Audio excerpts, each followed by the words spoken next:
What do your children know about the struggles that adults face in this recession? Today, more than 150 middle schoolers teamed up with the Springfield Chamber of Commerce to play a grand-scale game of life. As News Source 16's Mark Mullins shows you, the kids picked careers, they got paychecks, and they even learned about some of the setbacks their parents put up with.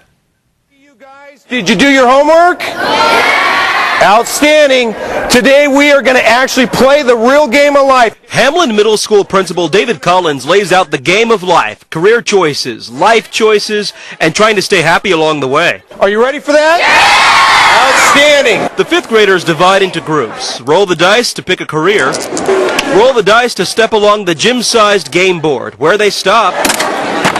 There's payday and job interviews. Or you could land on an unexpected bill, or maybe a new addition to the family. Rolled the dice and kept track of our money, and we got happy tokens, and we got kids. Along the way, the kids run into some of the challenges their parents might run into. Things like your heater breaking, and so you have to shell out $1,000. Or maybe gas is expensive, so you decide to cycle to work and save some money. And here's one that many Oregonians have landed on in the real game of life. Lose job. Must have education to match new profession. There was an interesting comment by a student just this morning. At the end we were having discussion about the game, and the student made the remark that my parents don't get to roll the dice.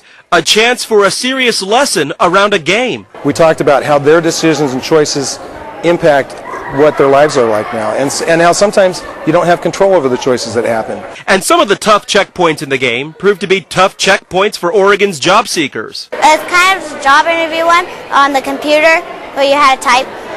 I was almost finished, but I didn't. In the end, the people who put on this game hope the kids realize there are forks along the road, always. Life is like a roller coaster.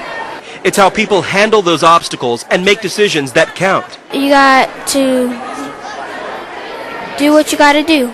In Springfield, Mark Mullins, News Source 16. Now, this marks the third year that Hamlin Middle School has hosted the Game of Life for elementary school kids. The Springfield Chamber of Commerce is hoping that all middle schools in Springfield will eventually host a Game of Life Day so that every elementary school can send groups to play.